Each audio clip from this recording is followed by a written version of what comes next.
ነገር እሷ የሌለባትን ሲጀምር አመጣጧም የመጣችበትን ታውቃለች።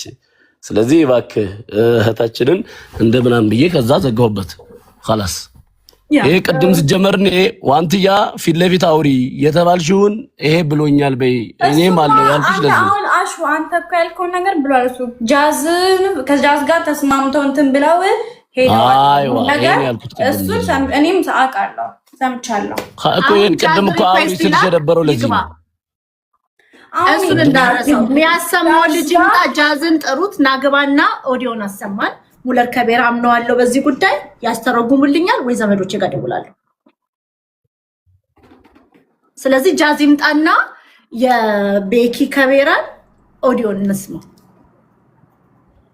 ጃዝ ሪኩዌስት ላክ ወይ ሊሊ ዋንትዬ እኔ የኛን ልጆች ጸባይ አውቃለሁ። ቮሶቹን እየቆራረጣ ነው እና ቶሎ ግባ አውቃለሁ እኔ አውቃለሁ። ይሄ እኮ ፋክት ምንም አይደበቅም። አሁን እኔ ኢትዮጵያዊ ነኝ እውነታው ይወጣል። አንተ ሲደቡ ብላ ብር ከፍላል። እኔ ከኔ ጋር አብሮ የሚበላ ልጅ እኮ ነው ከደቡብ አፍሪካ ሄዳ የሆነ ጌም ላይ ተገናኝተን ሰምተሻል አይተሻል። አንቺን ያስተዋወቀ ራሱ እሱ እኮ ነው ከኔ ጋር አንቺን ራሱ ይስ ራሱ ተሳደቡ ብሎ ለኔና ለስራ ባልደረበ ለሸራ ደውሎ ተናግሮ ካዳ። የሚገርም እኮ ነው የሰው ልጅ አስተሳሰብ። እኔ ለአንድ ደቂቃ ውሸት አላወራም። ጌታ እግዚአብሔር ምስክሬ ነው። እኔ ጴንጤ ነኝ። ቆይ ጀነራል ቆይ አንዴ ሌልቲ ሶሪ በጣም ሁላችንም ያው በዚህ ጉዳይ ሁላችንም እንደታመምን ይታወቃል። እንግዲያውስ ኢትዮጵያ ውስጥ ሚዲያ እንጠቀማለን። አብዛኞቻችን ስራችንን የሰራን በቻልነው መጠን ለመልካም ነገር ለጥሩ ነገር የሚሆኑትን ነገሮች እያየን ነው። የብዙዎቻችን ልጆች እናቶች ተሰቅለዋል፣ እህቶች ተሰቅለዋል፣ ፋሚሊ ተሰቅለዋል።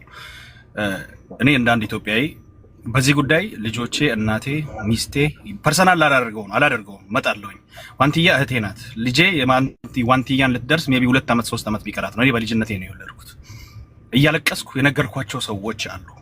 በዚህ ጉዳይ ላይ ከቤኪ ጋር ጉዳይ ተይዟል፣ ችግር የለውም። የኔና የቤኪ ወንድማማቾች ነን። ብንጣላም እንታረቃለን። ይቅርታ ማለት እጠይቃለሁ፣ ችግር የለውም። ከቤኪ ጋር ያለውን ነገር ሽማግሌ ስለያዘው የቤኪን ጉዳይ እዚህ ጋር ማንሳት አልፈልግም። ትናንት በእኔ ቤት የሆነው ጉዳይን ግን እዚህ ጋር ማውራት የምፈልገው ነገር አለ። እኔና ቤኪ ሜቢ በዚህ ሰዓት እሱ ተጣልቶኛል፣ እኔ ግን አልተጣላሁትም። እውነት ግን እኔ ጋር ስላለ አንድ እንደ ማህበረሰብ እቺ ልጅ ሴት ልጅ ናት፣ ታመን ያለፍንበት ጉዳይ ነው። ሁላችንም ይሄ ጉዳይ ሀትሹ ነው። ጀነራልም ሆኑ ሸራ በህይወት ዘመኔ እኔ እዚህ ሚዲያ ላይ ስጠቀም ሜቢ ለእያንዳንዳችን እግዚአብሔር አንድ 10 ሳንቲም ቢሰጠንም 10 ሳንቲም እንዴት በአግባብ እንደምንጠቀም እናውቃለን። ሙሌ እውነት ጃስ የት ገባ? ይቅርታ አድርጊ።